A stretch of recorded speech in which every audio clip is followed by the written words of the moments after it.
La Inquisición.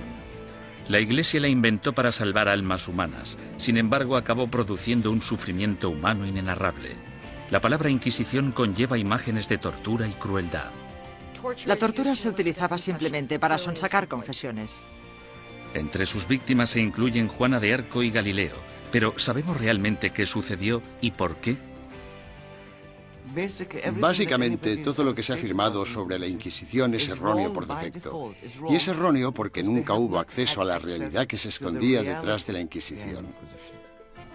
La Inquisición. Ciudad del Vaticano, octubre de 1998. En una petición de examen de conciencia sin precedentes y en honor al año jubileo 2000, el Papa Juan Pablo II convoca a un tribunal especial de historiadores y académicos para celebrar un simposio sobre lo que él mismo denominó una fase tormentosa en la historia de la Iglesia, que hoy en día se conoce como la Inquisición. Para ayudar al tribunal en su investigación, el Papa anuncia la apertura pública de los archivos secretos de la Inquisición, unos archivos que habían estado fuera del alcance de los académicos durante casi 200 años. El pontífice, de 79 años de edad, se enfrenta así a una de las cuestiones más cruciales en su trayectoria. ¿Debería la Iglesia Católica pedir disculpas por los pecados cometidos durante la Inquisición? El tema es un polvorín de controversia, incluso entre los historiadores. Yo creo firmemente que esta disculpa era innecesaria, porque la Iglesia no fue responsable de la mayoría de las persecuciones que hemos tenido en el pasado europeo. La Iglesia sí tiene alguna responsabilidad desde un punto de vista histórico. Fuera lo que fuere lo que la Inquisición hizo mal, no se puede decir que no fuera responsabilidad del papado. Todos los académicos deben afrontar una cuestión central y perturbadora. ¿Cómo pudo una institución como la Iglesia convertirse en el instrumento a través del cual se destruyeron miles de vidas humanas durante 6 siglos?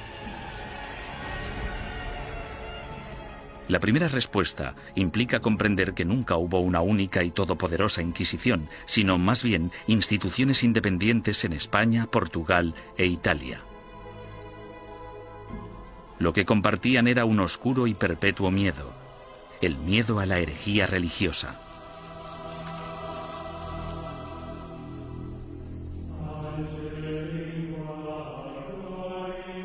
Año 1100 después de Cristo. El corazón de la Alta Edad Media. Una frágil alianza de reinos y provincias, conocida como el Sacro Imperio Romano, ocupa gran parte de lo que hoy conocemos como la Europa moderna.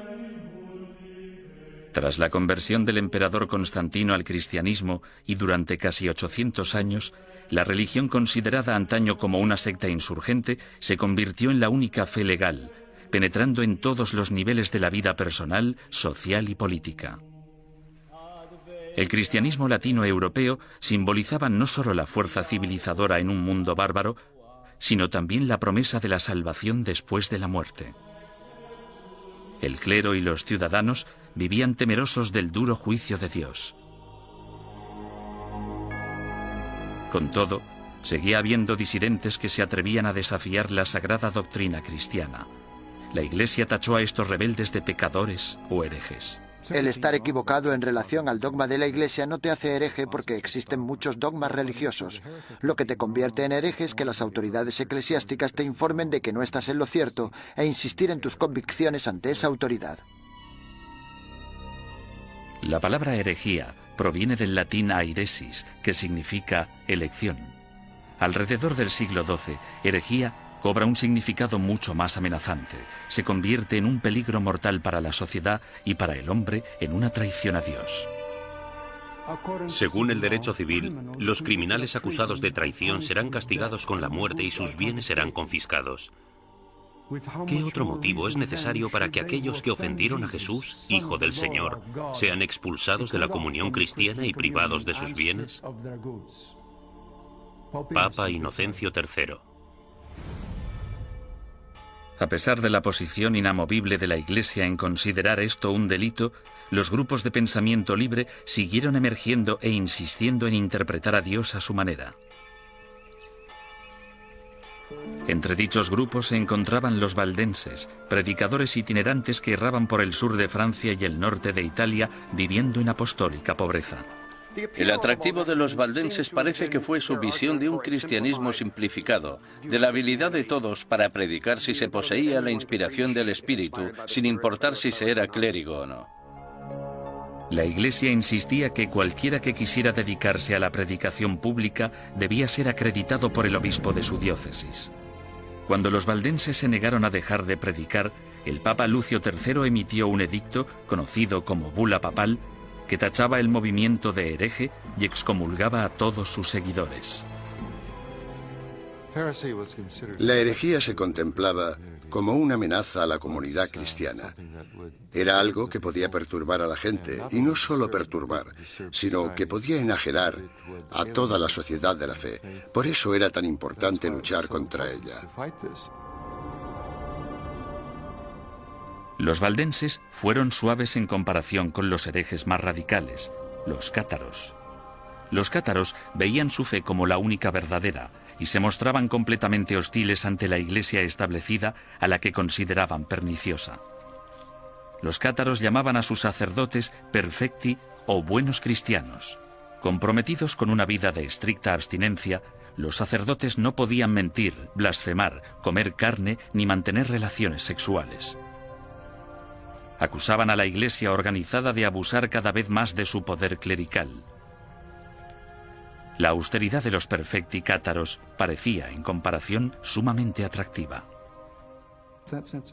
En ese sentido, era una vergüenza para la Iglesia que existiera un grupo capaz de vivir realmente de acuerdo con la fe de Cristo y sus apóstoles, mientras que los abogados y administradores de la Iglesia vivían como grandes príncipes. Alrededor del siglo XIII, Europa era un foco de herejía. Al sur de Francia floreció el catarismo. La tensión aumentó hasta que una conspiración cátara asesinó a un representante papal que predicaba en la región del Languedoc en el año 1208. Ultrajado, el Papa Inocencio III reclamó una nueva cruzada en contra de los herejes. Lo que hizo fue básicamente pedir a la nobleza del norte de Francia que se trasladara al sur del país y que convenciera a los nobles de la región, que no perseguían al movimiento cátaro, de que lo hicieran y que propiciaran las condiciones adecuadas para erradicar a los cátaros del mundo rural.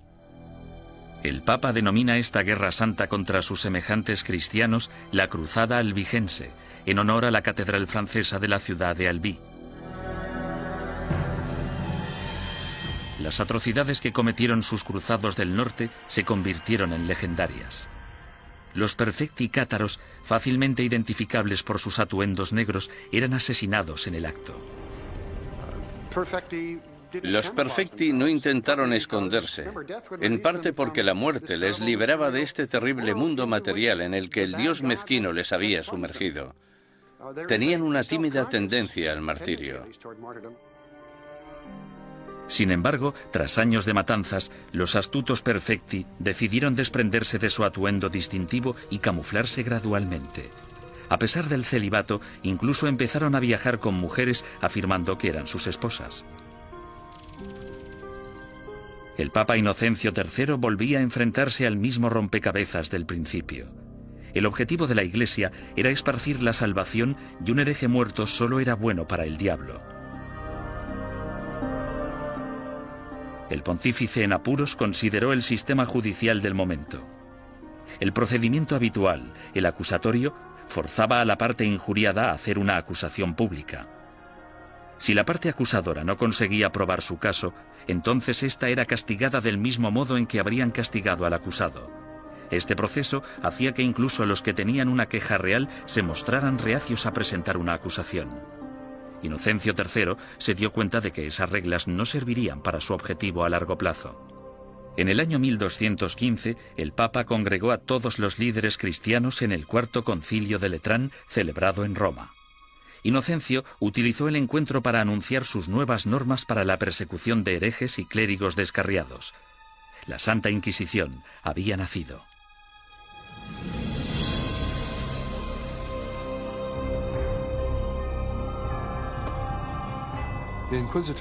El sistema de la Inquisición suponía una innovación maravillosa y se asemejaba bastante al Tribunal Popular de nuestro sistema, que emite una causa probable y una acusación. No tenían que demostrar nada, solo necesitaban tener muy claro o tener suficientes indicios que sugirieran la culpabilidad del acusado. El proceso inquisitorial de Inocencio III daba la potestad al investigador de construir un caso completo, recogiendo a escondidas las opiniones de la gente de la comunidad. En 1231, el Papa Gregorio IX inicia un concurso público para el nombramiento de nuevos agentes especiales, llamados inquisidores de la depravación hereje. Es el amanecer de la Inquisición medieval, que empieza con una venganza. El objetivo de la Inquisición es acabar con la herejía, y acabar con la herejía significa acabar con los herejes. El Papa Inocencio III fracasó en su intento de eliminar a los cátaros, la secta más poderosa del sur de Francia. Sin embargo, en 1231, su sucesor, el Papa Gregorio IX, tramó un plan para volcar todo el poder del nuevo sistema legal de la Inquisición contra ellos. El Papa nombró a muchos sacerdotes y frailes inquisidores y los mandó a tierras germanas y francesas para que acabaran con los criminales religiosos. Los herejes que rehusaron retractarse de sus creencias y continuaron predicándolas fueron quemados en la hoguera. Si fracasaban los herejes, iban al infierno. El objetivo de todo esto era salvar a tanta gente como fuera posible, pero había que hacer ciertas cosas si se querían salvar muchas vidas. El Papa Gregorio pronto se percató de que encontrar a un buen inquisidor era muy difícil. Los más entusiastas a menudo eran fanáticos fuera de control. Conrad de Marburg, el más célebre de los primeros inquisidores, convenció a Gregorio IX de que había descubierto una secta secreta alemana llamada los luciferinos.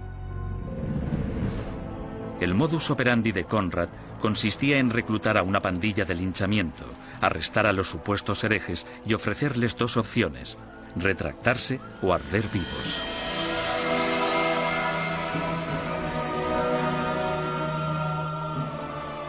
Los historiadores descubrirían más adelante que los luciferinos fueron pura ficción, una invención obsesiva que Conrad creó para impresionar al Papa. El inquisidor papal del norte de Francia no era mejor. Un cátaro convertido de nombre Robert Le Boucq acorralaba a grupos de supuestos herejes y celebraba estrepitosos juicios públicos. En un suceso devastador, 183 cátaros fueron interrogados, sentenciados y quemados vivos en un solo día. Tras años de protesta por parte de los obispos franceses, el Papa finalmente se dio cuenta de que Robert era un extremista peligroso, por lo que le retiró de su cargo y lo encarceló. Había que hacer algo, y tenía que haber alguien mejor para hacerlo que estos individuos, devotos, aunque extremadamente incompetentes y peligrosos. Este fue el momento en el que Gregorio IX se fijó en los dominicanos. Fundada por Santo Domingo en 1216, la orden dominicana estaba capacitada para realizar el trabajo de inquisidor. Educados como teólogos, los dominicanos estaban habituados a la vida en la calle y a predicar contra la herejía. A mediados del siglo XII, Gregorio IX ordenó a 4 docenas de inquisidores dominicanos que buscaran y procesaran a los cátaros, los valdenses y a los demás grupos herejes. El pontífice anunció de forma oficial a sus obispos la llegada de los inquisidores a los burgos y pueblos de Francia, Italia, Alemania y España. Ordenamos que se les reciba amablemente y que se les trate con honor, dándoles buenos consejos, ayuda y apoyo, de tal modo que puedan realizar la tarea que les ha sido encomendada. En esta carta, Gregorio IX pedía a sus obispos mucho más que simple hospitalidad. En su búsqueda de herejes, los inquisidores papales necesitaban confiar en información interna, rumores y otras habladurías recogidas gracias a una red informal de clérigos informadores que trabajaban como espías.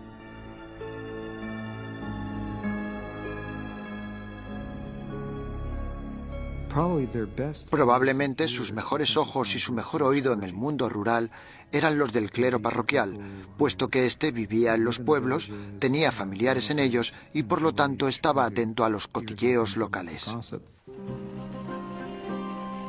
En sus incursiones a lo largo de la geografía, los inquisidores llegaban a un pueblo acompañados normalmente de un notario o escribiente para documentar el procedimiento o, en ocasiones, de un sirviente o un guardaespaldas. Entonces, el párroco reunía a los habitantes del pueblo para que escucharan al visitante predicar sobre los pecados y los peligros de la herejía. Una vez terminado el sermón, el inquisidor anunciaba un período de gracia durante el que cualquiera que hubiera cometido herejía podía confesar sus pecados a cambio de un trato clemente. Los que temían ser acusados o habían cometido herejía y tenían remordimientos de conciencia debían actuar durante el período de gracia, porque si lo confesaban después de dicho período, es decir, después de que se iniciara una investigación sobre ellos, la confesión no se consideraba tan sincera como si la hubieran hecho durante el período de gracia.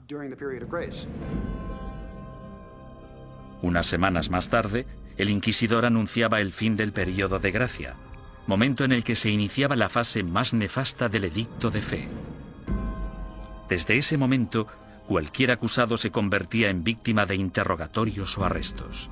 Y dado que la información siempre se daba en secreto, el inquisidor animaba a todos los buenos ciudadanos a que denunciaran a cualquier vecino que creyeran que podía ser hereje. El objetivo de las inquisiciones generales, de los edictos de gracia y los edictos de fe, era conseguir que entrara y saliera tanta gente como fuera posible de la oficina del inquisidor. Y para ello utilizaban el miedo, el terror y el interés propio. El inquisidor debía tener al menos 2 testimonios incriminatorios antes de poder seguir adelante. En ocasiones, los sujetos víctimas de investigación no sabían que eran sospechosos hasta el día que les convocaban. Durante el procedimiento inquisitorial, la mayoría de las pruebas se recopilaban antes de que tuvieras conciencia de que había una investigación en marcha. Cuando te informaban del caso, la investigación ya había finalizado. Bastante diferente al sistema actual. Conscientes del peligro de las acusaciones falsas o maliciosas, los inquisidores intentaban diferenciar las mentiras de la verdad. Cuando hacían subir al estrado a un acusado por primera vez, le hacían nombrar a todos sus enemigos. Si alguno de esos nombres coincidía con cualquiera de los nombres de la lista de testigos, el inquisidor debía desestimar ese testimonio. Sin embargo, las protecciones legales se acababan aquí. El acusado nunca llegaba a saber el nombre de quienes le acusaban, ni tampoco los motivos por los que se le acusaba. Era muy complicado demostrar tu inocencia una vez acusado por los inquisidores. Incluso los sospechosos que confesaban haber cometido herejía no podrían reconciliarse con la Iglesia hasta que dieran nombres e información de otros supuestos herejes. Si obstaculizaban la investigación, se arriesgaban a sentencias de cárcel y a perder todas sus propiedades. Si no cooperabas, los inquisidores podían reducir tu ración de comida y encadenarte a la pared. Por tanto, el principal método para conseguir que la gente confesara era simplemente encerrarlos durante largos periodos de tiempo y dejarles reflexionar. ¿Cómo llevaban los inquisidores su trabajo tan en secreto? Han sobrevivido algunos manuales prácticos dándonos una aproximación fascinante a ese período. Uno de ellos, llamado Conducta de interrogación relacionada con la depravación hereje, fue escrito por un inquisidor retirado, Bernard Guy, en el año 1324. Guy, cuyas hazañas inspiraron la novela histórica En el nombre de la rosa, ofrece docenas de investigaciones en las que recoge 17 años de experiencias de primera mano en lo que él denomina su cruzada personal contra la herejía. El objetivo de la Inquisición es acabar con la herejía. Y para acabar con la herejía, debemos acabar con los herejes. Bernard Guy, 1324. Los inquisidores se consideraban realmente una organización de combate. Eran bastante conscientes de que existían herejes y simpatizantes por todas partes y estaban muy motivados para deshacerse de ellos. En 1376, el inquisidor Nicolás Aymeric de Aragón escribió el libro Directorium Inquisitorium. En él Describía la tenacidad y el compromiso que debía tener un inquisidor de los siglos XIV y XV, e incluso incluyó una lista práctica de trucos inteligentes utilizados para engañar a los sospechosos para que confesaran. Uno de los trucos que me asombró fue el de sentarse con una vitela pequeña en las rodillas y mirarla y comprobarla mientras la persona da su testimonio. Luego, en algún punto dices, no, lo que estás diciendo no puede ser verdad. Está clarísimo que no me estás diciendo la verdad. Y entonces el sospechoso sometido al interrogatorio piensa que lo que tienes es la declaración de otra persona cuando en realidad solo tienes una vitela en blanco.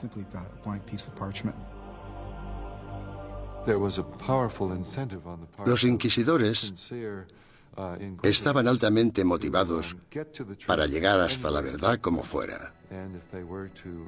Y si era necesario, pisotear algunos derechos de los acusados, pues se hacía en nombre de la verdad. Existe otro aspecto espeluznante en el trabajo del inquisidor: la tortura.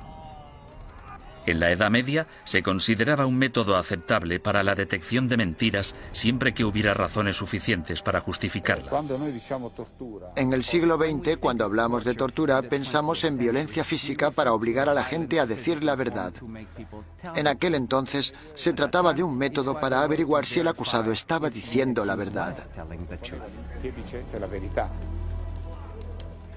Y este era el rol inicial de la tortura. Era un instrumento legal que entraba en juego en un momento dado del caso y bajo unas circunstancias muy específicas. Antes de 1252, la Iglesia prohibía a los inquisidores que utilizaran la tortura en sus investigaciones. Pero tras el asesinato del inquisidor Pedro Mártir en Lombardía a manos de los cátaros, el Papa Inocencio IV abrió la veda y dejó que métodos antiquísimos, en especial la tortura, entraran en la lucha contra la herejía. El oficial o párroco debe obtener de todos los herejes que capture una confesión mediante la tortura, pues de hecho son todos ladrones y asesinos de almas. Papa Inocencio IV. Por lo tanto, la tortura no fue algo inventado por los inquisidores. En este caso, solo seguían los dictámenes de la ley. La tortura se destinaba a dos tipos de prisioneros: los que se negaban a retractarse y los que parecían saber más de lo que contaban. Los inquisidores escogían la técnica de la tortura, pero dejaban el trabajo en manos de torturadores profesionales, expertos en causar dolor.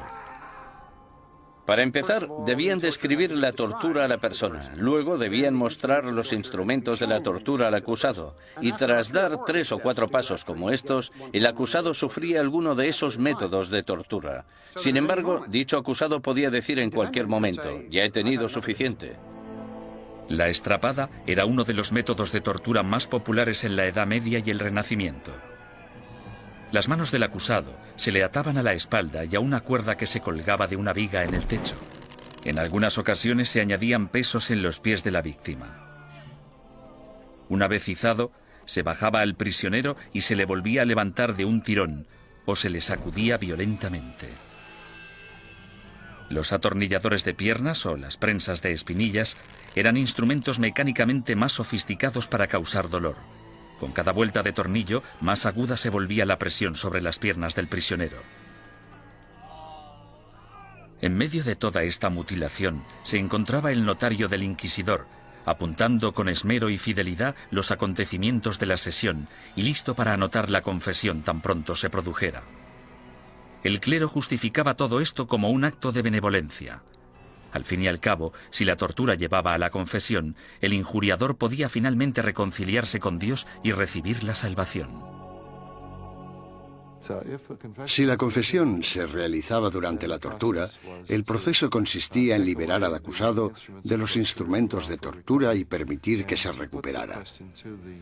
Luego se le repetía la pregunta para comprobar si el acusado solo se había dejado llevar por el miedo al dolor o si realmente había dicho la verdad.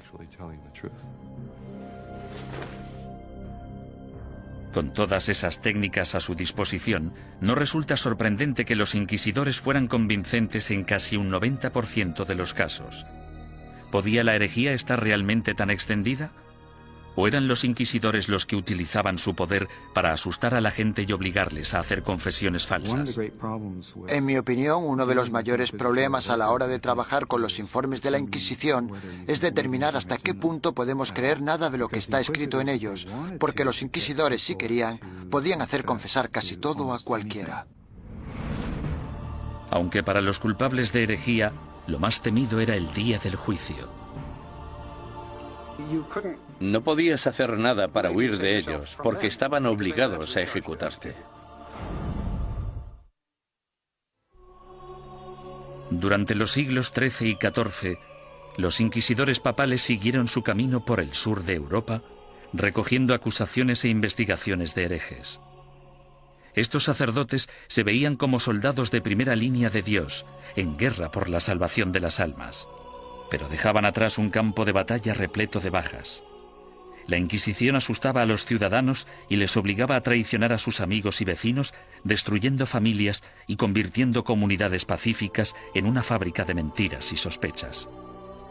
A lo largo y ancho del Sacro Imperio Romano y de los reinos y principados de Europa, los ciudadanos esperaban el Sermo Generalis o el juicio del proceso inquisitorio. Los castigos o penitencias iban desde el azotamiento público al encarcelamiento o a los trabajos forzados. A menudo se obligaba a los convictos a llevar ropa distintiva para hacer pública su vergüenza. Lo habitual es que llevaran una cruz amarilla en sus ropas, una en la parte delantera y otra en la espalda, y tenían que llevarlas siempre que salieran a la calle.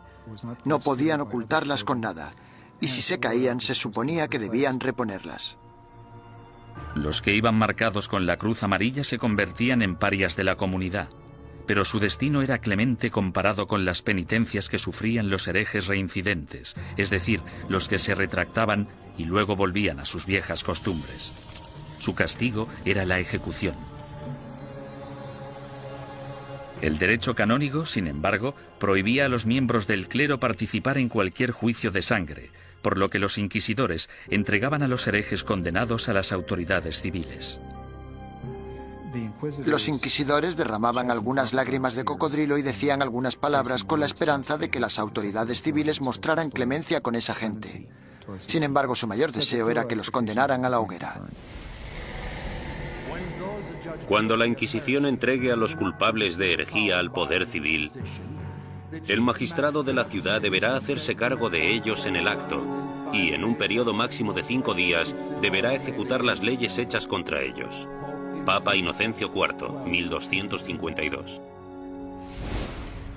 Una vez completado el juicio Sermo Generalis, las autoridades laicas escoltaban a los condenados hasta un emplazamiento alejado de las calles de la ciudad. Allí los ataban a estacas de madera apuntaladas sobre toneladas de leña. Los inquisidores nunca acudían a estas ejecuciones. Se te permitía hacer la última confesión a un sacerdote si lo deseabas. Sin embargo, puesto que estabas bajo la custodia del poder laico, no podías hacer nada para escaparte de ellos porque estaban obligados a ejecutarte. Quemar en la hoguera es una de las sentencias de muerte más horribles que se puedan imaginar. Las llamas podían tardar horas en consumir por completo al condenado. Si la víctima estaba de suerte o sus familiares eran suficientemente influyentes, entre la leña se colocaba mucha madera húmeda para que generara mucho humo. La muerte por asfixia era preferible a la agonía de quemarse vivo.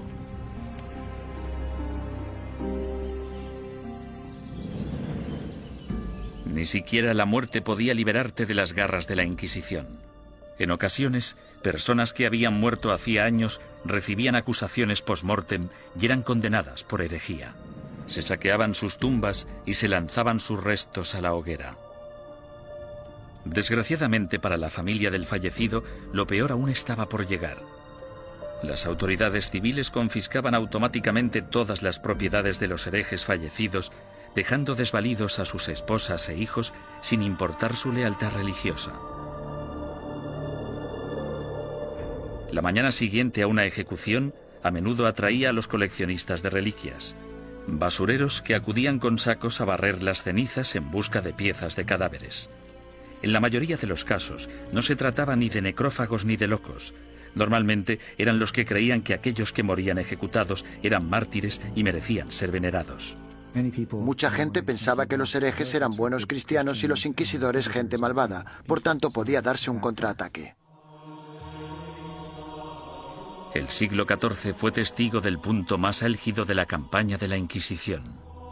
Gracias a su inmenso poder, la Iglesia combatía la traición con la misma dureza incluso contra sus propios rangos.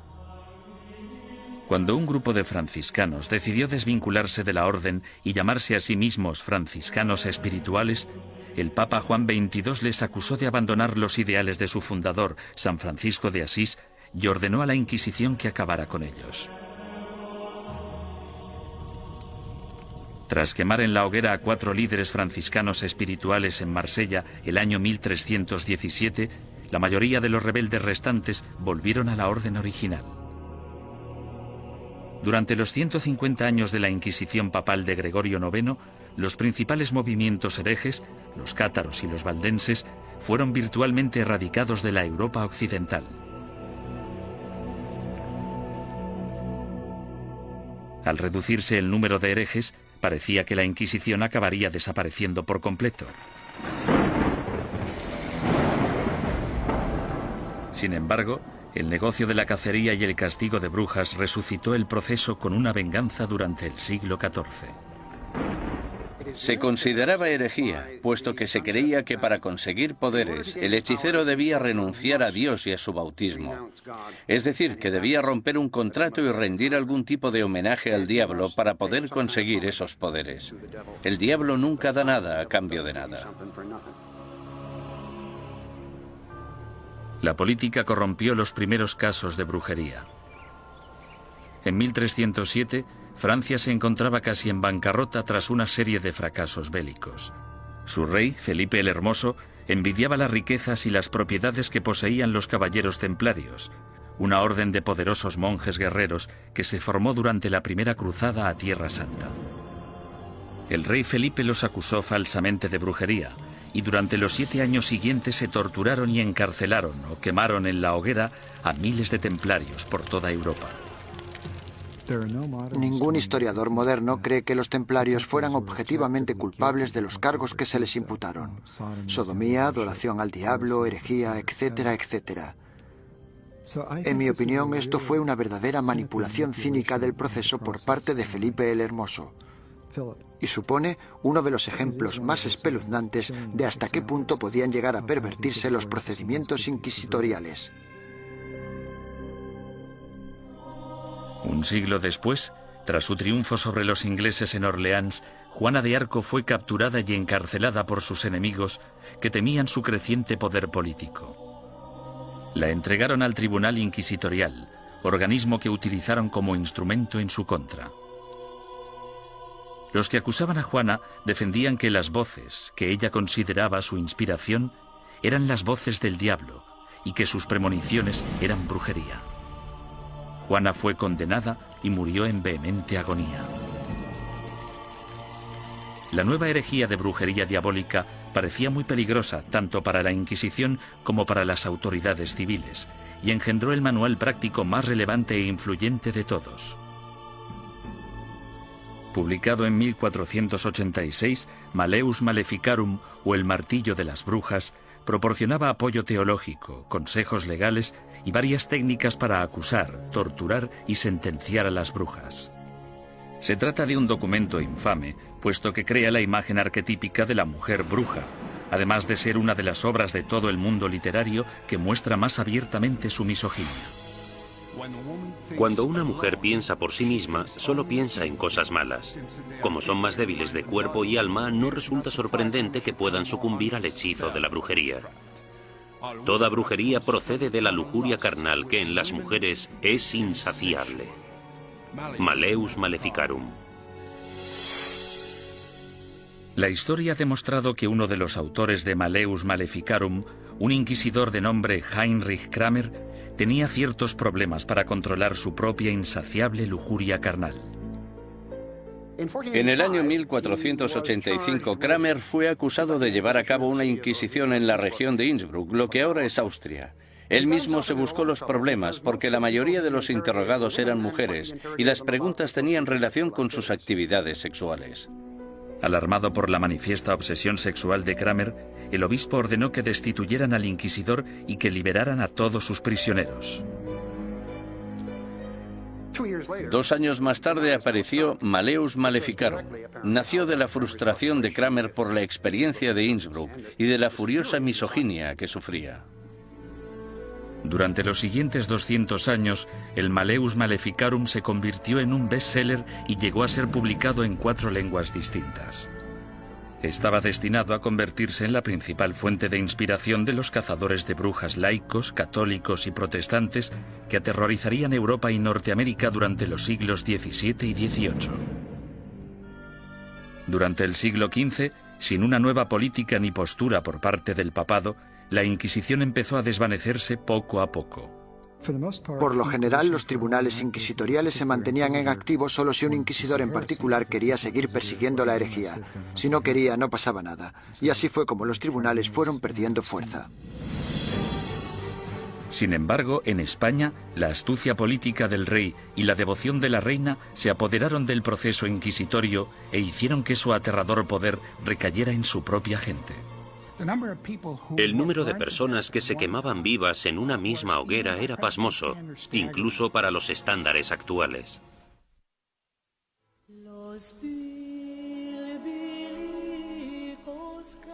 La situación de los judíos europeos durante el período medieval siempre fue desesperada.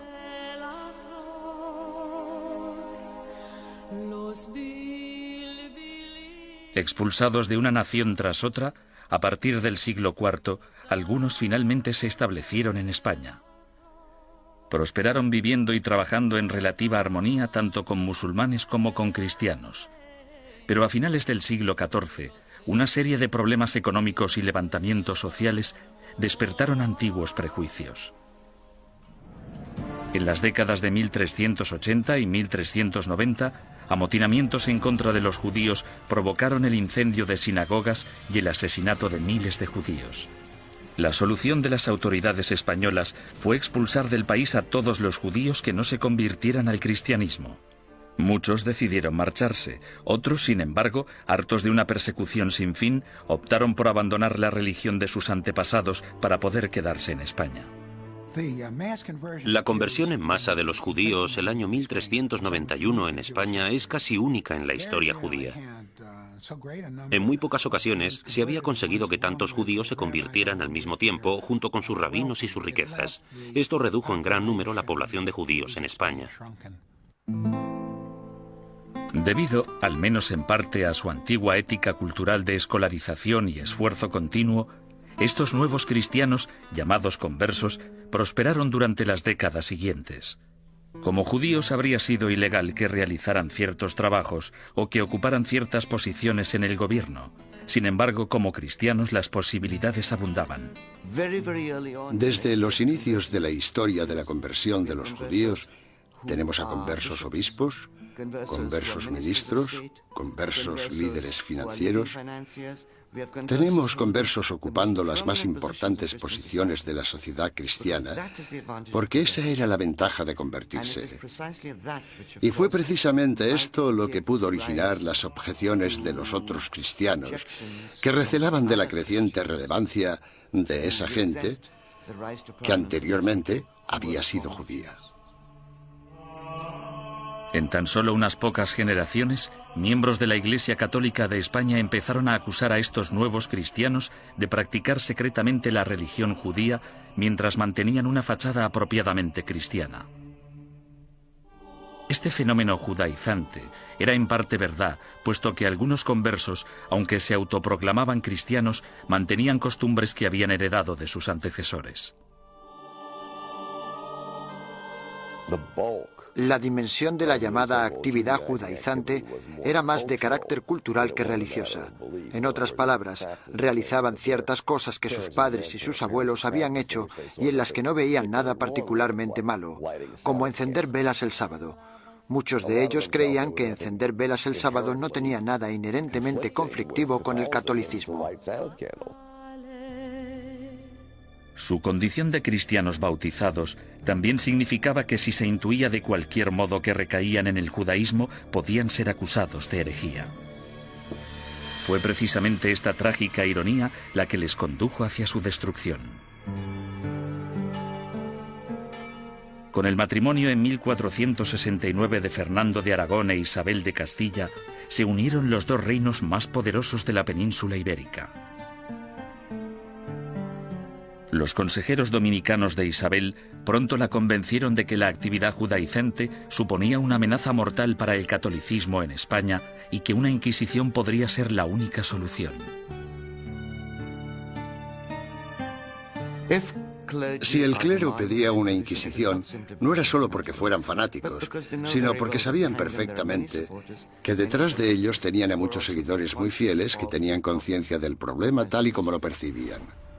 El rey Fernando, astuto estratega político, vio que una alianza con la Iglesia Católica podía beneficiar a España en muchos sentidos. Aparentemente, Fernando tenía otros planes en mente. Apoderarse de las riquezas de los conversos. Había grandes cantidades de dinero esperando, encerradas en los cofres de los poderosos conversos, comerciantes y nobles. Y Fernando se propuso hacerse con ellas y lo consiguió. El primer paso del rey Fernando fue ponerse en contacto con el Papa y expresarle su preocupación por el problema judío de España.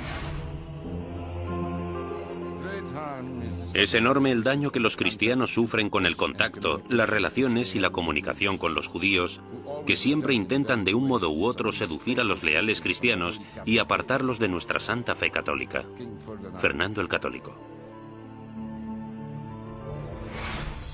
Bajo la presión del insistente rey español, el Papa Sixto IV emitió una bula papal que instauraba una Inquisición para erradicar la depravación hereje en España y que iba dirigida a los conversos judíos.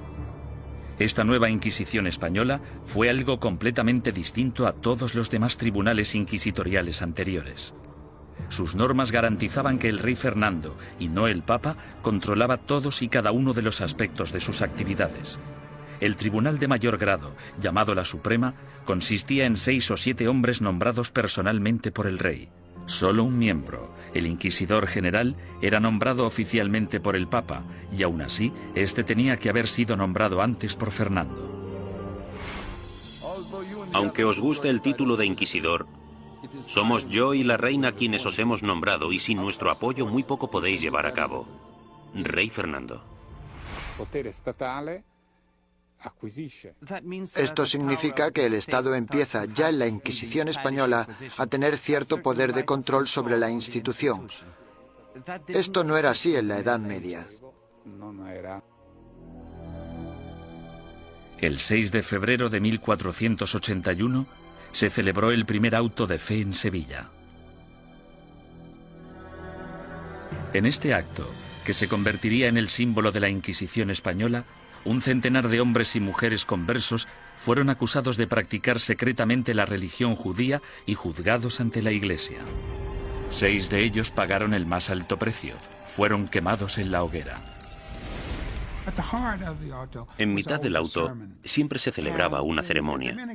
Los dominicanos elegían a sus mejores oradores, los que tenían la voz más fuerte, y en ocasiones los sermones duraban media hora, 1, 2 horas. Los participantes eran despojados de toda dignidad. Se les afeitaba la cabeza, desnudaban a las mujeres y a los hombres, se afeitaba la barba a los hombres.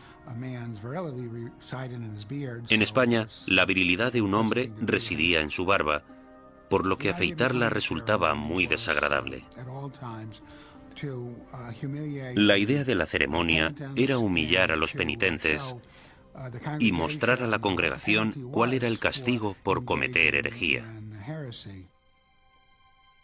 Incluso los que no habían recibido mucha educación o no estaban interesados en las sutilezas teológicas, ni muy seguros de los credos y las plegarias que recitaban, sabían perfectamente qué sucedía en cada momento en un auto de fe.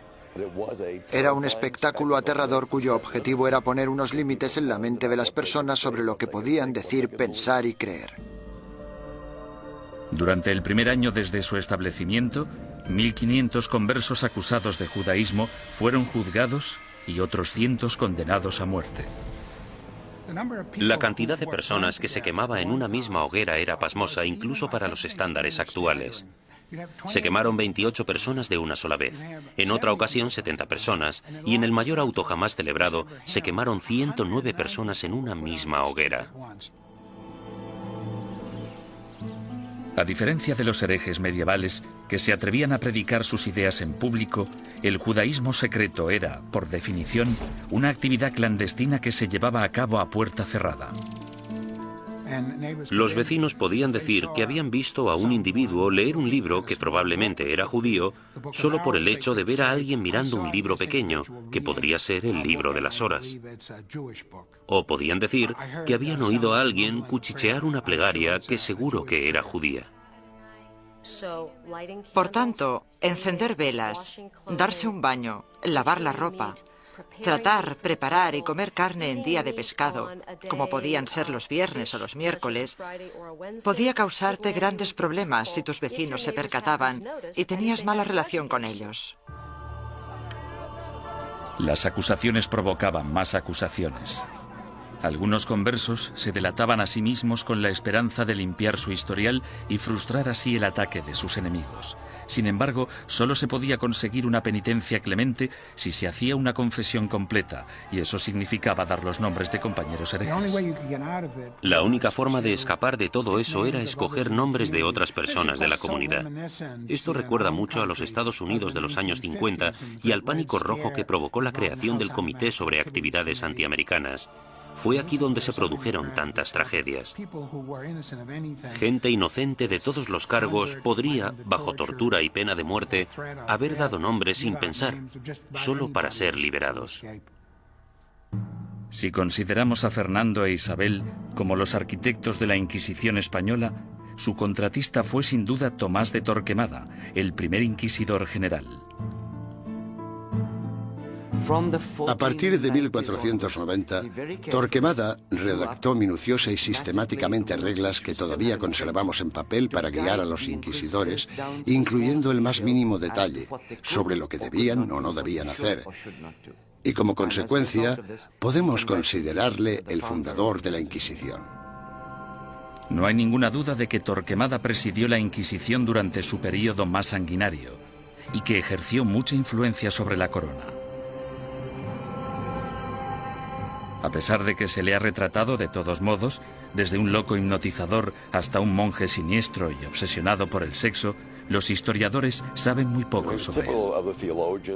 Era el típico teólogo fanático, antisemita y extremadamente hostil a los conversos.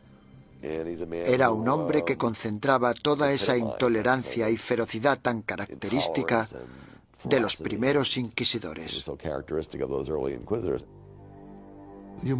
Podemos estar de acuerdo o no con él en que los judeoconversos debían ser perseguidos y condenados. Pero en mi opinión, Torquemada insistió mucho en las normas de procedimiento correcto para el sistema inquisitorial. Sin embargo, se calcula que durante los 20 años de mandato de Torquemada como inquisidor general, 2.000 personas perdieron la vida y otros miles fueron castigados.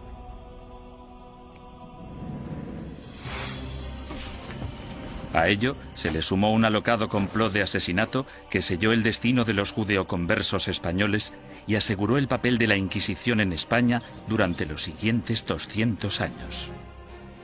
Los judíos no ganaban nada convirtiéndose. La situación social no cambió en ningún sentido. Solo podía empeorar para la gente de origen judío. 5 años después de su nacimiento, la Inquisición se encontraba en plena forma, ganándose a pulso su temible reputación. Los conversos españoles, los judíos convertidos al catolicismo, no podían acudir a ningún lado en busca de justicia. Tanto la Iglesia como las autoridades civiles seguían la misma lógica aplastante. Todos los conversos que rehuían la Inquisición eran, por defecto, culpables. Todos los que daban el paso y se delataban a sí mismos eran, puesto que lo admitían, culpables. Y todos aquellos que eran juzgados y condenados eran, evidentemente, culpables. Los procedimientos interinos del Tribunal de la Inquisición se mantenían en privado y los informes se protegían cuidadosamente, incluso de la corona. Cuando la Inquisición española arrestaba a alguien, esa persona simplemente desaparecía en la cárcel hasta que la Inquisición acababa con ella. Los familiares y amigos quedaban a la espera, llenos de preocupación y sin poder ayudar. Los españoles convirtieron este hecho en un verdadero fetiche. El secreto. Me refiero a que este era uno de sus principios fundamentales. La creencia de que el prestigio de la institución dependía en gran medida de la capacidad de mantener intacto el secretismo. Para los acusados, la naturaleza surrealista y casi arbitraria del proceso generaba terror. No existía ningún juicio. Eran más bien audiencias tras las que el prisionero volvía a su celda. Después de todo el sufrimiento, que podía prolongarse durante semanas o meses, el acusado podía no llegar a saber los crímenes de que se le acusaba. Se le exigía constantemente, a veces bajo amenazas de muerte, que confesara. El acusado tenía que inventar explicaciones sin saber la naturaleza de la denuncia que se había interpuesto contra él. Y esto, a menudo, llevaba al encarcelamiento masivo de prisioneros que se negaban a confesar, porque creían que no tenían nada que confesar, y probablemente tenían razón. El 15 de septiembre de 1485, algunos conversos furiosos decidieron tomarse la justicia por su mano. Como inquisidor, Pedro Arbués se arrodilló delante del altar de la Catedral de Zaragoza. 8 asesinos le atacaron con cuchillos.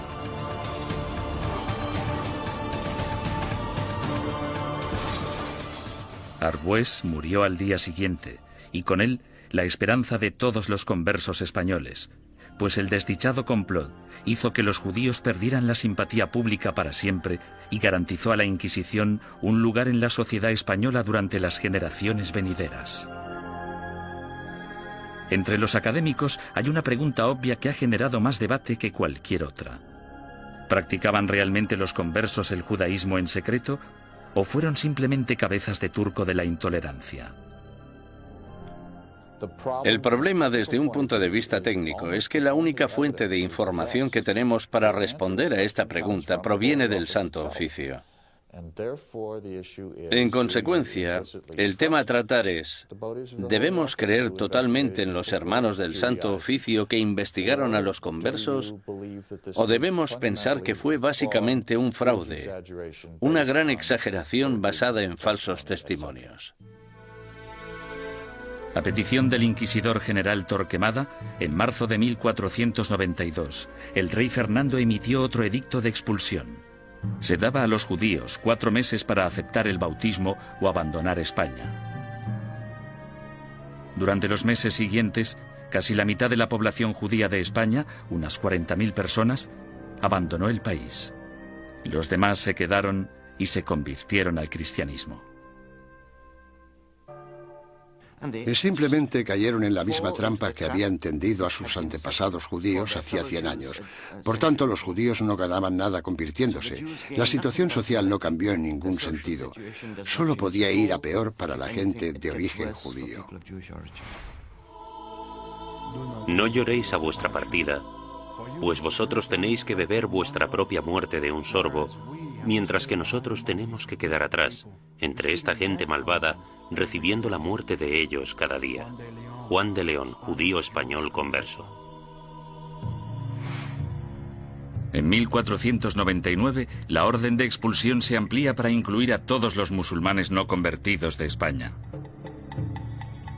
Durante los casi 25 años siguientes, una serie de rebeliones, expulsiones y bautismos forzados generan otra clase social de nuevos conversos al cristianismo, los moriscos. Lo que tenemos aquí es el mismo escenario que el de los conversos. Un grupo de gente que pertenecía a otra cultura y a otra religión y que ahora eran teóricamente cristianos. Esta era una situación hecha a medida que la Inquisición utilizó para apartar a los musulmanes y hacerles practicar el cristianismo. Las persecuciones de moriscos se triplicaron durante los siguientes 100 años. Sin embargo, estos no pudieron o no quisieron adaptarse. Finalmente, en 1609, las autoridades españolas decidieron que los moriscos eran imposibles de convertir y los expulsó a todos. El odio por la Inquisición española era tan intenso entre los musulmanes como entre los judíos. En su intento de conservar el catolicismo como la única religión de España, la Inquisición española encarceló a ciudadanos inocentes, confiscó propiedades, destruyó familias y mandó a miles de personas a la muerte. Lo que no utilizó muy a menudo, según los historiadores, es lo que la ha hecho tan famosa: la tortura.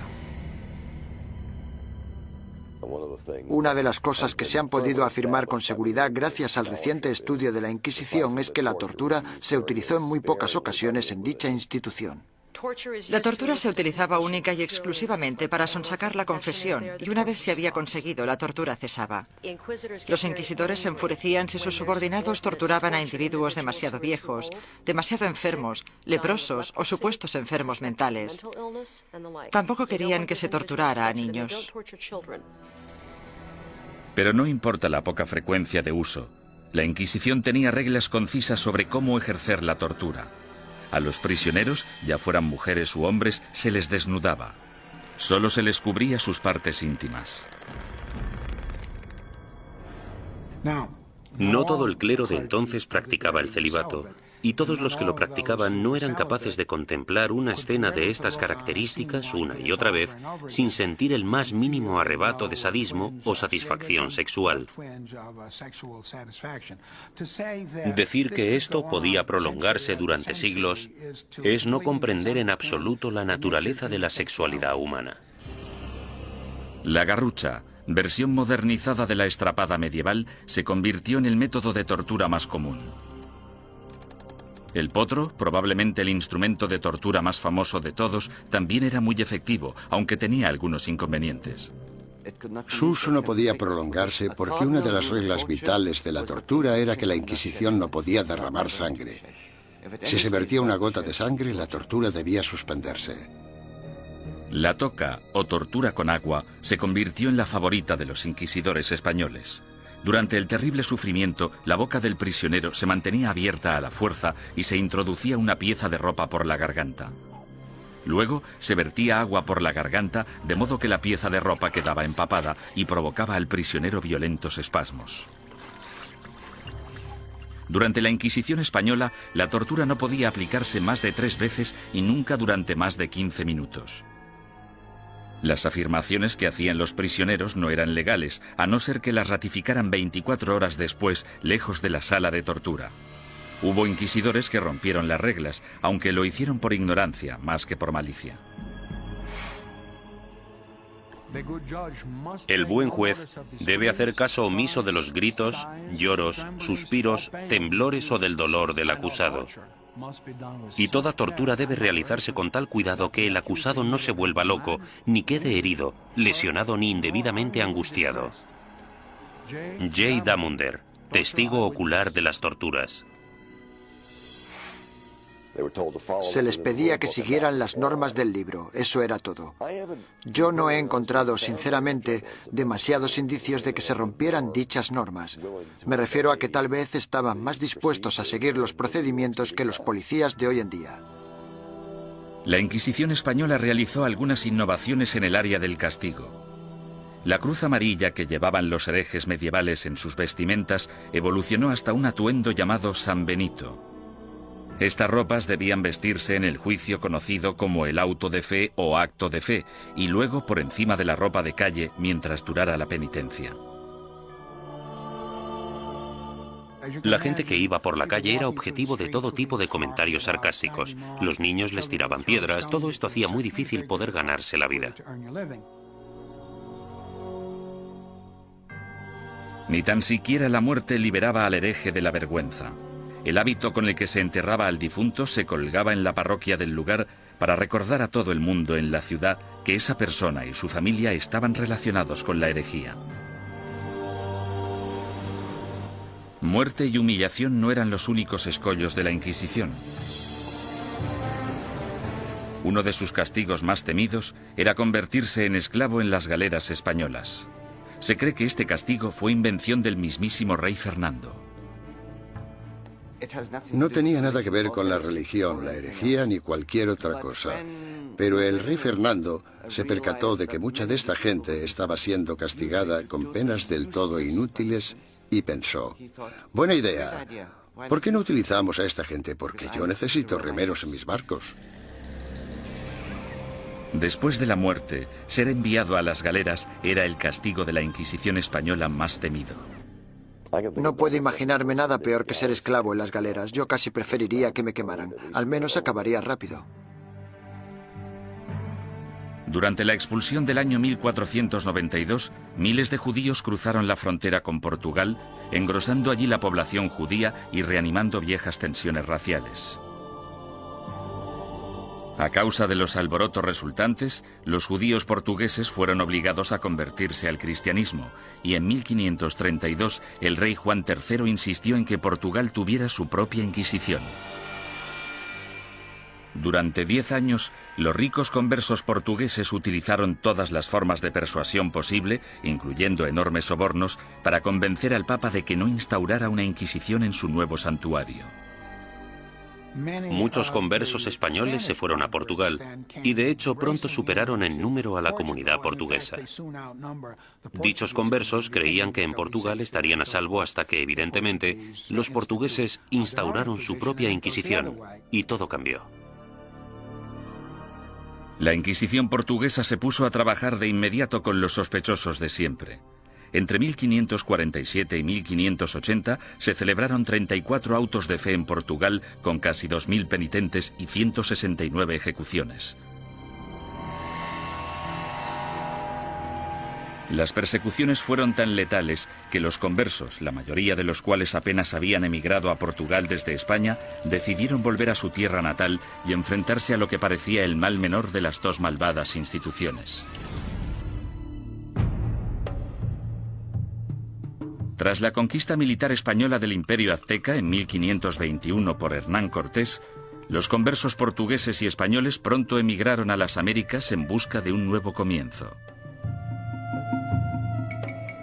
Pero la Inquisición española les siguió de cerca e inició investigaciones en la recién fundada Ciudad de México. En 1528, 2 conversos españoles fueron quemados en la hoguera tras el primer auto de fe celebrado en tierras del Nuevo Mundo.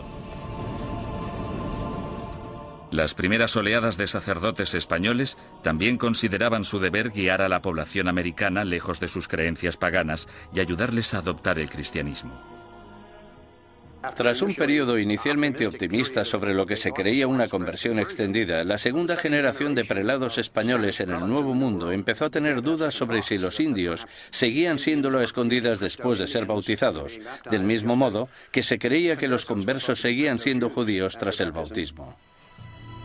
En contra de la política estricta y reacia aplicada tanto a judíos como a musulmanes en España, la Suprema finalmente decidió que los indios simplemente eran incapaces de asimilar las creencias cristianas y que, por tanto, estaban fuera del alcance de la conversión.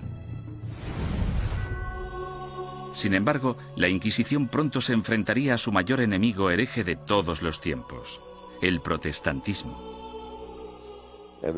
Y en ocasiones incluso fueron torturados por la Inquisición, lo que parece muy injusto, pero eran protestantes y eran una presa fácil.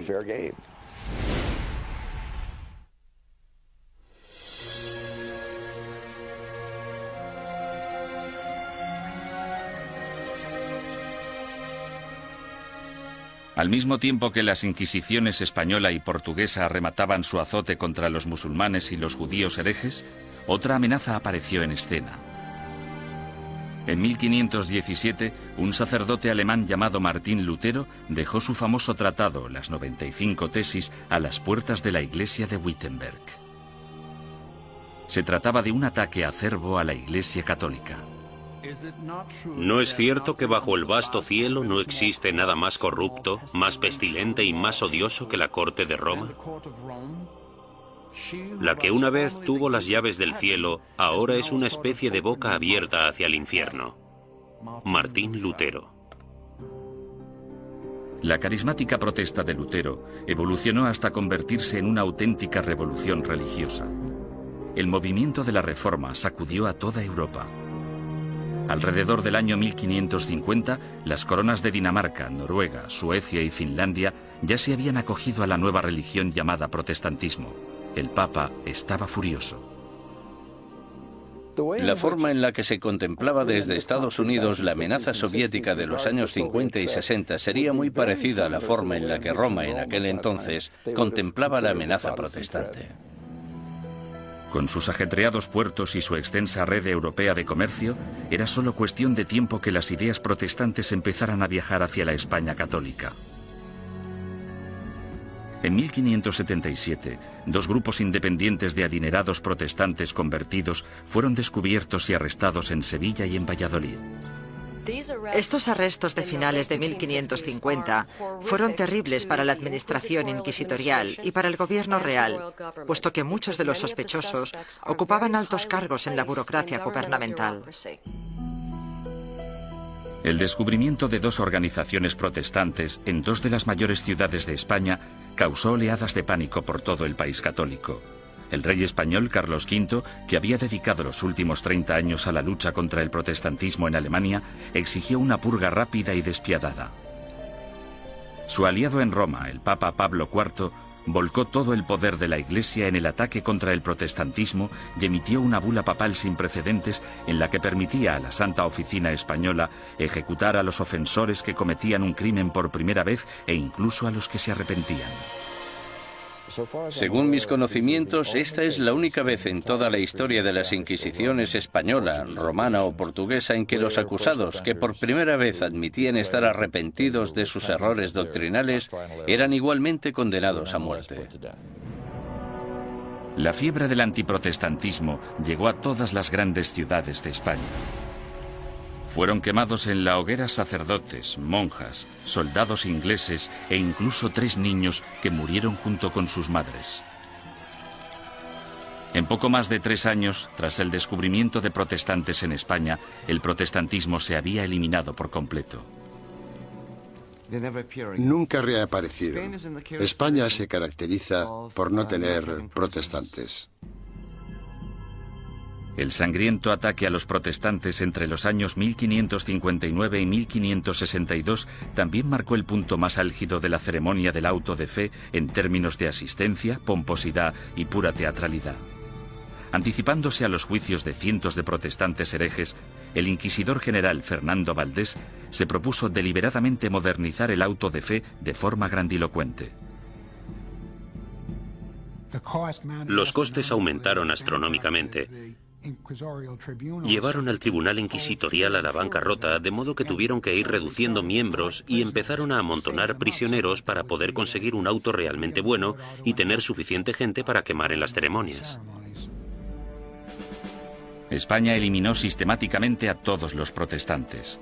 Sin embargo, los inquisidores permanecieron alerta ante cualquier amenaza hereje del exterior. A lo largo del siglo XVI, los viajeros protestantes que venían a España, incluso dignatarios extranjeros, cayeron en las despiadadas garras de la Inquisición. La Inquisición arrestó a marineros y comerciantes extranjeros. En ocasiones incluso llegó a torturarlos, lo que es muy injusto, pero eran protestantes y eran una presa fácil. Mientras que España parecía haber triunfado ante el protestantismo, no pudo hacer nada ante los efectos de otra de las invenciones alemanas, la imprenta. Hacia finales del siglo XVI, libros y panfletos escritos por víctimas de la Inquisición española avivaron el negocio de forma importante. Los líderes protestantes, que aspiraban a poner el mundo en contra de la España católica, explotaron estos horribles relatos de tortura, encarcelamientos y muerte. Las cuerdas, que eran de tamaño pequeño, se ataban a los huesos del prisionero atravesándole la carne y haciendo que la sangre borboteara por 8 puntos diferentes al mismo tiempo. Mientras el prisionero se resistía a hacer cualquier confesión respecto a lo que los inquisidores le preguntaban, tiraban de las cuerdas de esta manera 4 veces sucesivas. John Foxe, El libro de los mártires. La mala publicidad de la Inquisición no era el único escándalo al que se enfrentaba la Iglesia católica. En 1542, Roma fue sacudida por la noticia de que Bernardino de Ochino, el líder de la admirablemente austera y piadosa orden católica de los capuchinos, había abandonado Italia para unirse al protestantismo. La deserción de Ochino, una de las figuras relevantes más admiradas en la Iglesia, finalmente incitó al Papa a tomar una decisión. La respuesta del papado a este tipo de escándalos fue la creación de lo que se esperaba que fuera un método más eficaz de rastreo de herejes para detenerlos antes de que se convirtieran en una amenaza o en causa de bochorno. El 4 de julio, el Papa Pablo III ordenó el establecimiento de una Inquisición romana, la primera Inquisición en suelo italiano en más de 200 años. Una comisión de 6 cardenales dirigiría el Santo Oficio, aunque a diferencia de la versión española, dirigida por la Corona, el poder de la Inquisición romana estaba única y exclusivamente en manos del Papa. Independientemente de lo que hiciera mal la Inquisición, no se puede decir que no fuera un error del papado. Durante el siglo XVI, la Inquisición romana gozó de gran prestigio y poder político. Los papas Pablo IV y Pío V subieron al poder tras servir a la Iglesia como inquisidores. A pesar de sus sangrientos mandatos, en términos de número de protestantes ejecutados, estudios recientes muestran que la Inquisición romana fue pionera en reformas judiciales que serían las predecesoras del sistema legal actual. Los prisioneros de la Inquisición romana podían disponer de un abogado e incluso reunir testigos que testificaran a su favor. 300 años antes de que se inventara la figura del abogado de oficio, la Inquisición romana ya proporcionaba abogados gratuitos a los indigentes acusados. Como mínimo, la Inquisición escuchaba o pretendía escuchar las explicaciones del acusado de un modo que los demás sistemas judiciales no contemplaban. La justicia civil era en muchos sentidos peor que la del Santo Oficio. Torturaban a los acusados más despiadadamente, los condenaban con más rapidez. Los acusados no morían a causa de la tortura en el sistema inquisitorial, sí en cambio en los tribunales civiles. Sin embargo, la Inquisición romana se volvió en contra de algunos de los mayores pensadores del Renacimiento. Estaban muy preocupados por el tema de las escrituras y parecía que Galileo las cuestionaba basándose en cuestiones muy controvertidas en aquel entonces. El ataque de la Inquisición romana contra el protestantismo supuso mucho más que arrestos, castigos y ejecuciones. En 1559, el Vaticano publicó su Índice de Libros Prohibidos, en el que listaba cientos de libros y autores considerados peligrosos para la fe y la moral de los buenos católicos. Cualquier ciudadano que poseyera uno de estos libros prohibidos podía ser arrestado. Algunos autores encontraron sus libros listados en este índice simplemente porque una o dos frases sueltas se habían considerado erróneas. Sir Thomas More, político inglés que irónicamente fue decapitado por su lealtad a la religión católica, también fue considerado un autor prohibido. En relación a ciertos pasajes de sus libros, el índice decía: podéis leer este libro, pero debéis saltaros este pasaje. Es cierto que mucha gente famosa aparecía en este índice y, por tanto, estaban prohibidos. Los historiadores cuestionan si dichos índices tuvieron algún impacto real. Hay literalmente miles de títulos en cada índice, y aparte de un grupo de inquisidores y de obispos, pocos sabían exactamente qué estaba prohibido. Con mis investigaciones he podido demostrar que en Cataluña, por ejemplo, nadie hacía caso al índice. A lo largo de todo el siglo XVI, las librerías de Barcelona vendieron públicamente libros que aparecían en el índice de libros prohibidos. Simplemente fingían no conocerlo. Como instrumento de censura, el índice de libros prohibidos resultó ser algo de mucho ruido y pocas nueces. Sin embargo, no hay ninguna duda de que la Inquisición romana tuvo un efecto represivo sobre las ideas intelectuales y científicas y que destruyó las vidas y los legados de algunos de los mayores pensadores del Renacimiento. Giordano Bruno fue uno de los genios más excéntricos del siglo XVI. Medio filósofo, medio loco, su visión del cosmos, considerada inverosímil en su época, de hecho se anticipó a la concepción actual del sistema solar. Bruno era un visionario. Se consideraba casi una segunda reencarnación de Cristo, aunque de hecho tenía sus dudas sobre la divinidad de Dios, pensamiento por el que fue acusado. El tratado más famoso de Bruno, publicado en 1584, pronto le hizo merecedor de aparecer en el Índice romano. De título Sobre el universo infinito y los planetas, es una mezcla extravagante de misticismo y astronomía de Copérnico. Bruno lanzó la teoría de que existe vida inteligente en otros planetas situados más allá de las estrellas.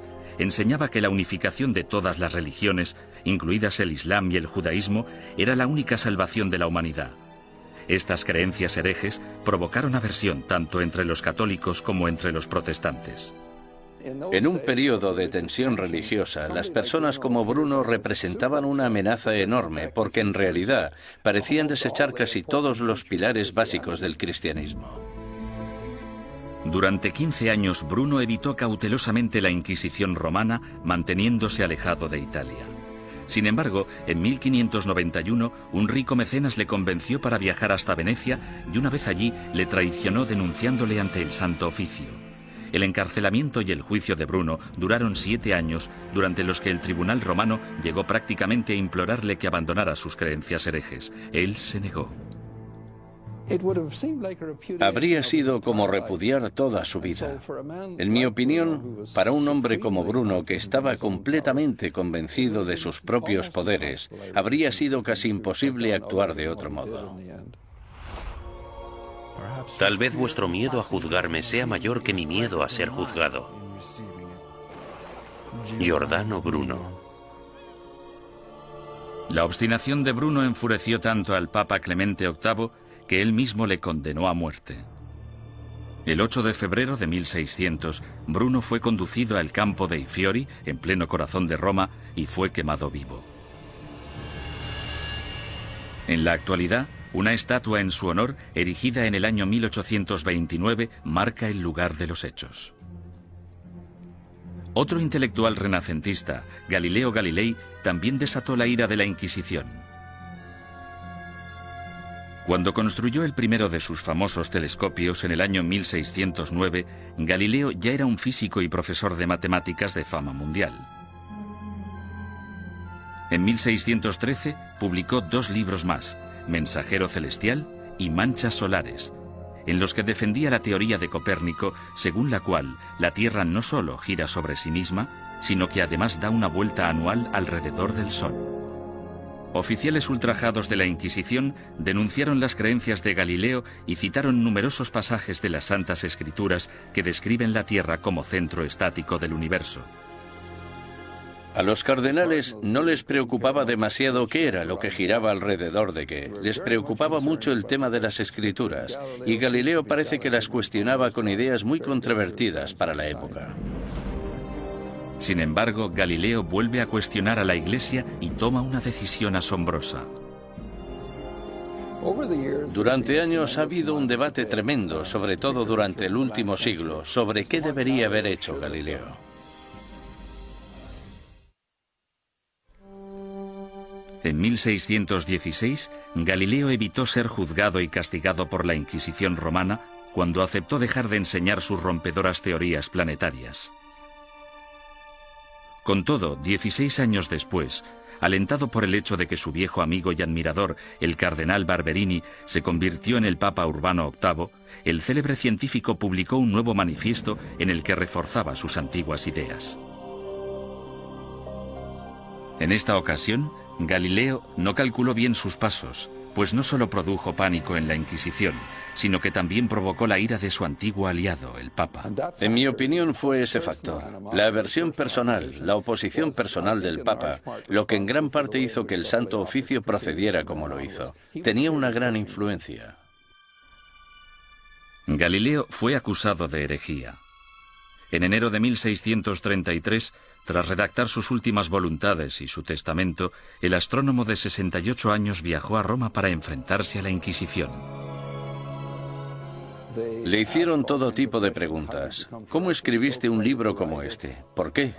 ¿No defiendes en él una visión que ha sido tachada de contraria a las Escrituras?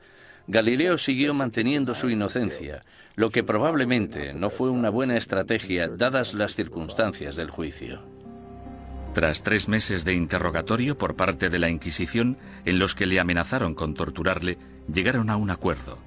A cambio de retirar las acusaciones más graves, Galileo admitiría haber cometido un error y se declararía culpable de la ofensa menor que suponía haber defendido públicamente el copernicismo. El 21 de junio de 1632, en una ceremonia pública celebrada en Roma, pronunciaron la sentencia de Galileo y éste se retractó de sus creencias científicas. Con un corazón honesto y una fe sincera, yo renuncio, maldigo y repudio los errores y las herejías mencionadas. Galileo Galilei.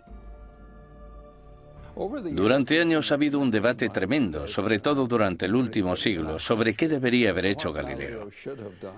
Es importante recordar que si se hubiera negado a renunciar, si no hubiera aceptado la oferta, si hubiera dicho no, sigo creyendo en el sistema de Copérnico, podrían haberle ejecutado. Es bastante sencillo decir 200 años después, no. Tendría que haber tenido coraje y haberlos desafiado y haberse dejado quemar en la hoguera. Después de haberse retractado, el Papa sentenció a Galileo a un castigo sin precedentes, volver a Venecia y permanecer bajo arresto domiciliario por el resto de su vida. El viejo científico murió silenciosamente 9 años después, a los 77 años. La leyenda afirma, sin embargo, que justo después de pronunciar su promesa forzada, Galileo susurró a un amigo: La Tierra se mueve a pesar de todo.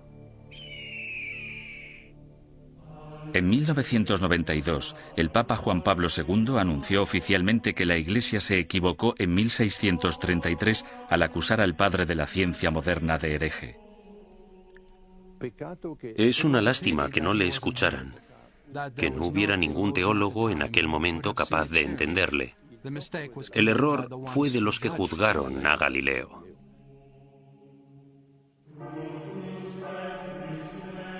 Los siglos XVII y XVIII fueron un período de declive para todas las inquisiciones.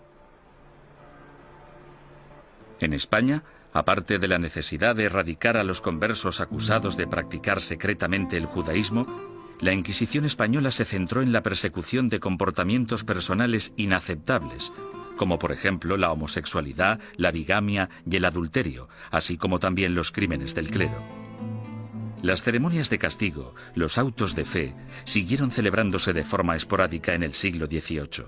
Sin embargo, el prestigio de la Inquisición quedó mancillado cuando Felipe II rechazó expresamente acudir al auto celebrado en honor a su coronación. Los propios españoles empezaron a ver la Inquisición como un instrumento anticuado. Y a partir del año 1730 desapareció por completo. Inspirado por los ideales y las reformas de la Ilustración, Portugal empezó a desmantelar su oficina de la Inquisición. Alrededor de 1773, los autos de fe se ilegalizaron y las distinciones entre cristianos viejos y cristianos nuevos se eliminaron de las leyes portuguesas. Fue necesario que el ejército de Napoleón invadiera Italia y España para acabar definitivamente con la Inquisición. Algunas de las primeras acciones del régimen francés al entrar en Madrid en 1808 fueron abolir la Inquisición, confiscar todas sus propiedades y llevarse todos los archivos que encontraron. Napoleón fue incluso más lejos en Roma, donde no solo confiscó los archivos, sino que también se llevó como prisionero al Papa.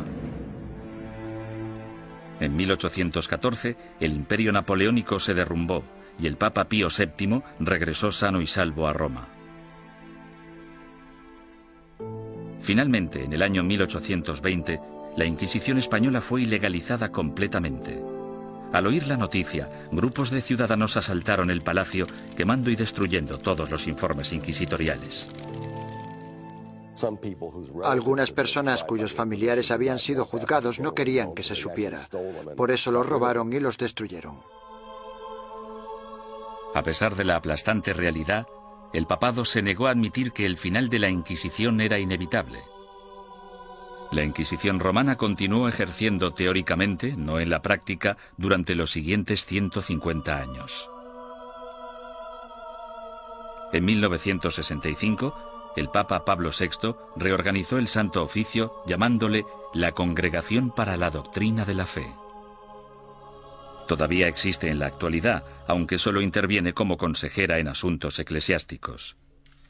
No realiza investigaciones ni impone la doctrina de la Iglesia.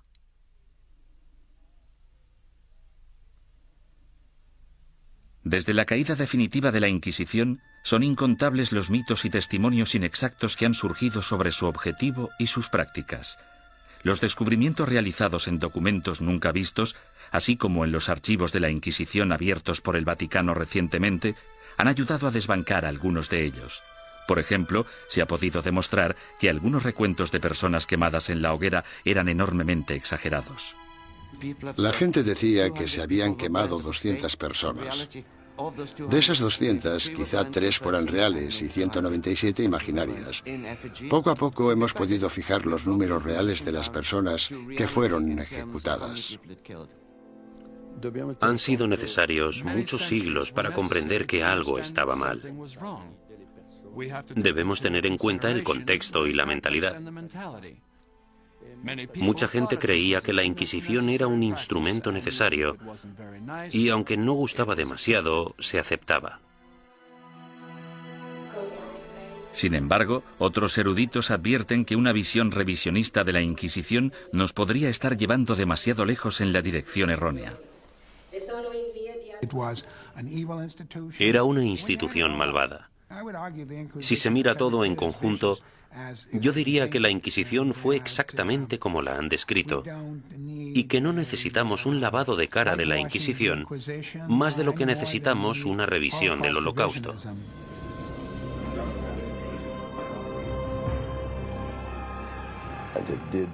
Torturó a gente, impuso fuertes castigos, quemó a personas.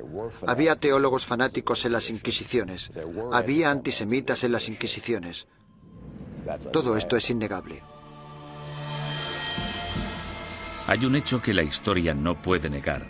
A pesar de que la Inquisición se concibió para el bien de la humanidad, acabó causando un dolor y un sufrimiento humano inenarrables.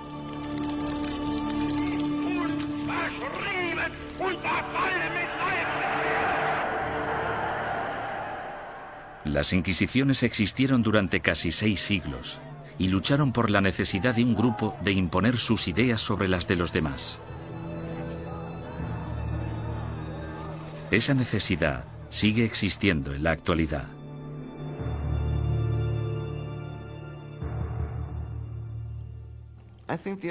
Creo que la lección que debemos aprender de la Inquisición es que no debemos verla como algo único. Es un fenómeno recurrente que se ha dado a lo largo de la historia en todos los países, porque es un fenómeno natural. Es un fenómeno internacional. Es más, es innato en la condición humana utilizar las inquisiciones como método de imposición de nuestras preferencias culturales. El peligro siempre está al acecho. Cuando una sociedad se ve amenazada, sin importar si esa sociedad es una sociedad religiosa como la Iglesia Católica del siglo XVI o una nación-estado del siglo XX, cuando se desafía a una sociedad, el resultado más común es una respuesta violenta que a menudo no está reglada por la ley.